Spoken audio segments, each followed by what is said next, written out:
मैं हमेशा कहता रहा हूँ कुछ सिनेमा एज एन एक्टर मेरे लिए रिहर्सल होता है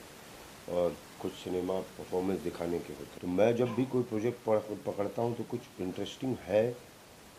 जो उस समय मुझे इंटरेस्टिंग लग रहा होता है उस प्रोजेक्ट में, मैं उसके हिसाब से पकड़ता हूँ, लेकिन बाद में मालूम चलता है यार ये तो बहुत ही ज़्यादा इंटरेस्टिंग हो गया। देखिए, ये हमारी अपनी गलती थी कि हम सोचते थे एक ही आर्टिस्ट पूरी फिल्म को चला सकता है या एक ही करेक्टर पूरी फिल्म को, ये हमारी गलती थी, ये कहीं से सोसाइटी की गलती नहीं थी। अब लोगों को लगने लगा है कि नहीं, सिर्फ एक ही मियाँ बीवी हस्बैंड वाइफ की कहानी या प्यार मोहब्बत की कहानी नहीं होगी, अब बहुत सारी चीज़ों की कहानी हो सकती है। तो अब बहुत सारी चीज़ों की कहानियों में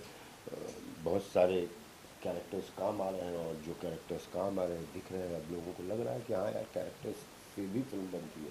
सिर्फ हीरो हीरोइन से ही नहीं फिल्म बनती है। मेरी लाइफ सेट है, मैं खुश हूँ अपने बच्चों के साथ, अपने दोस्तों के साथ, अपने समाज के साथ।